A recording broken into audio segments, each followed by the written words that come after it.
This man bought a second-hand car at auction, thinking he got a true steal.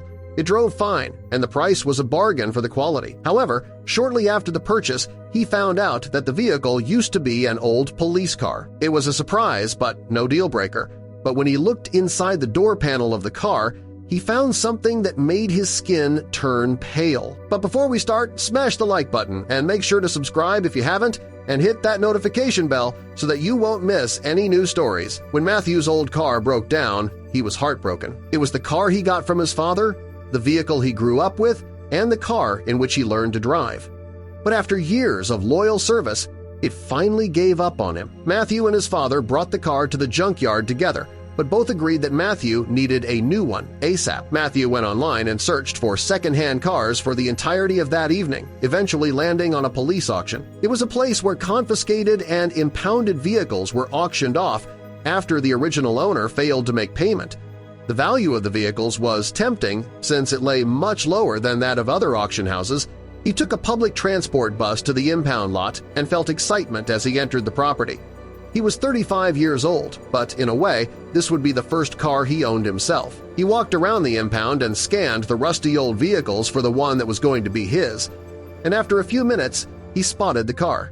"What a beauty," Matthew said, smiling. Matthew inched closer, and right before he reached the car, the lot's owner came out of his quarters and called out to him. "Can I help you, sir?" were his welcoming words. Matthew introduced himself and stated his intentions. "I have an interest in this car, mister. Do you mind if I take a look?" The impound owner obliged and got the keys to the vehicle from his office. He opened the car doors, showed Matthew the inside, and pointed at the gauges. "It hardly has any mileage on it," the lot owner said while sipping his morning coffee. Matthew looked around the inside and under the bonnet and didn't understand why this car was being sold for this cheap price. "What's wrong with it?" The owner said the car was fine as far as he could tell. He explained that he wasn't the official owner of any vehicle on his lot. He just managed the grounds they stood on, so he could only speak about the car's condition after it arrived. "But it seems fine," the man said. Mechanically, this would turn out to be true, but Matthew did not know what was hidden inside the car. He bought the car without knowing its finer past details that would become majorly important later. While driving home, Matthew turned on the radio and listened to soothing country music. "Even the radio works perfectly," Matthew said happily. But during the trip, something happened he did not expect. A rattling sound kept appearing from within the car.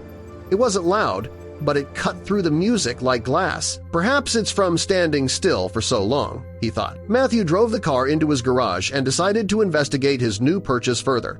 At first, he figured that the problem must have been underneath the hood of the car. Maybe a bolt was loose somewhere, and the engine's vibration made it rattle. But after popping the hood and conducting a quick inspection, Matthew found nothing out of the ordinary.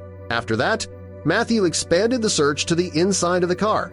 But again, nothing. Finally, Matthew studied the paint job of his second-hand sedan. The coat of paint on the car seemed fine at first. Some scratches here and there, but nothing worrying. But when the young man looked closer, he suddenly noticed something odd. Next to the split where the driver's door met the back passenger door, a tiny bit of paint had come off. It wasn't much, and it wasn't something that Matthew would complain about.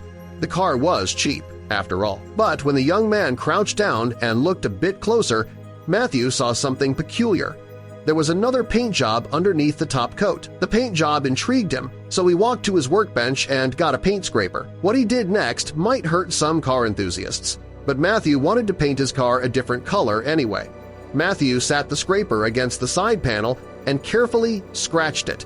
The scraper made an awful sound as it made its way through the top layer, but eventually it revealed a golden letter P underneath. Matthew took a step back because he immediately realized what this car actually was. "This is not just a normal sedan. This is a police vehicle," Matthew said with a clear sound of shock in his voice. The fact that he just bought a police car sends a rush of adrenaline through Matthew's body. Not many people could say the same thing about their first car. After the initial adrenaline of Matthew's discovery died down a bit, he opened the door seat and took a seat inside. But his smile faded once he closed the car door. When he did, the rattling sound immediately appeared again. Matthew realized that the annoying sound was coming from within the door panel. Matthew was curious but didn't want to take the entire car apart to find out. So he called the local police department for answers, but when the officer answered, the call quickly took a serious turn. Matthew explained the refinished paint and mentioned the police emblem hidden underneath. He brought up the rattling sound from the door panel, but the officer cut him off mid-story. The officer sounded puzzled. "Repainted?" he asked. He acknowledged that some police cars were sent to the lot for demolition, but repainting and reselling them? That wasn't standard practice. Doing so would risk putting official police vehicles into civilian hands, a major problem. Matthew stood firm. He had proof.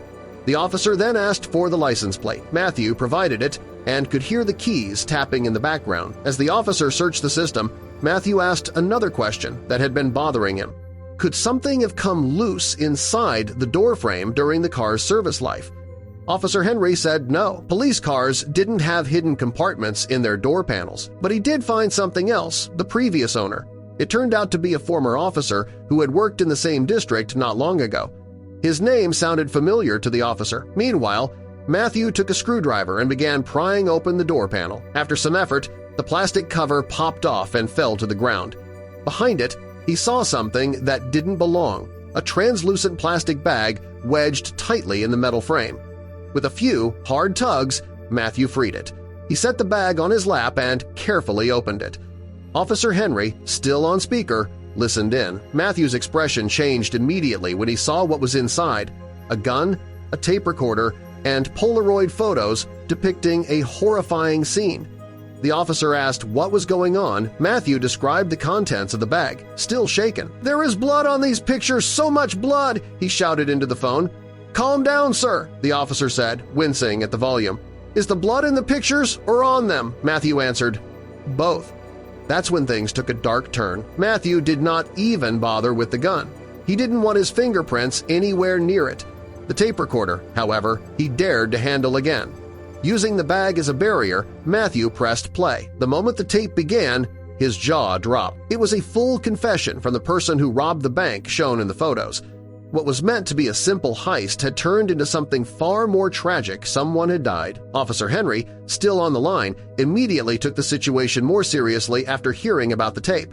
He told Matthew to stay put, informing him that backup was already on the way. His thoughts turned to the man who sold him the car. Could he have been involved? Just then, the police arrived. 2 officers stepped out of the car and approached. They asked Matthew if he was all right, but quickly moved on to the reason they came. They had already traced a lead to the vehicle's former owner, but first, they had to speak with the impound lot owner. They told Matthew he would need to come with them. At the lot, the owner recognized Matthew and waved. That smile faded fast when the officers explained what they had found in the car. He seemed genuinely shocked to hear that a police vehicle from his lot was potentially linked to a serious crime. The officers questioned the man while carefully analyzing his responses. Matthew, too, watched closely, hoping the story would match his own. Fortunately, it did. The lot owner confirmed that a man who he now realized had been a cop had dropped off the car, saying it was meant for demolition. He led them into his office and opened a filing cabinet, pulling out a document. "Here's the signature," he said. Every car donor had to sign paperwork, and this file was proof. The officers immediately recognized the name. "This is the missing link," one said. "We've got him." They explained the situation to both men. The car, the gun, and the tape all belonged to a former officer from their own precinct. Matthew noticed one of the officers trembling with anger. "He was one of us! How could he do this?" The policeman remembered clearly when his colleague insisted on taking the case. At the time, no one thought much of it, but looking back, it should have raised suspicion. That officer had one goal in mind: getting rid of the evidence. He repainted the car and pushed for it to be demolished. Crushing it would have erased any trace of the crime. By repainting it first, he disguised its identity and separated it from its police origins. "We have to catch him," Matthew urged. The officers nodded. Then one smiled and said, "I have a plan." They asked the impound lot owner if the car could be returned to its original spot. He agreed, though puzzled. The idea was simple but strategic: feature the car in a news report, hint at its role in a reopened investigation, and hope the guilty party would panic. If the former cop saw it, he might come back to destroy the evidence himself. The plan went into motion. The car was returned to the lot, a short news segment aired, and then they waited. Just 1 day later, it worked. That night, someone broke into the lot. Surveillance footage only captured a masked figure, but the police had little doubt it was their former colleague. He cut the fence and crept through the lot, unaware that officers were hiding nearby. He was arrested immediately, handcuffed, and placed in the back of a police car, the same model he once used to hide the evidence. Though Matthew wasn't allowed to be present at the arrest for safety reasons, he didn't miss a thing. The event was covered live on TV due to the case's scale, and he watched with satisfaction as the man was taken into custody. Justice had prevailed. But there was one issue left. Matthew still didn't have a car. A few days later, he heard his mailbox rattle. A letter had arrived. It looked official. Curious, Matthew opened it. Inside was a message from the local police department thanking him for his help. They also invited him to the station for something special. When he arrived, more than 30 officers stood clapping and cheering in his honor, but the real reward waited out back. There, a row of newly serviced cars was lined up, each ready for use. He was told he could choose one as a token of appreciation. Matthew picked the plainest one of them all, a gray station wagon. It wasn't flashy or fast, but it was dependable. After everything that had happened, normal was exactly what he wanted. As he drove away, a quiet sense of pride filled him. He had helped solve a crime, brought justice to light, and earned something far greater than just a car. What an adventure, he whispered, smiling to himself.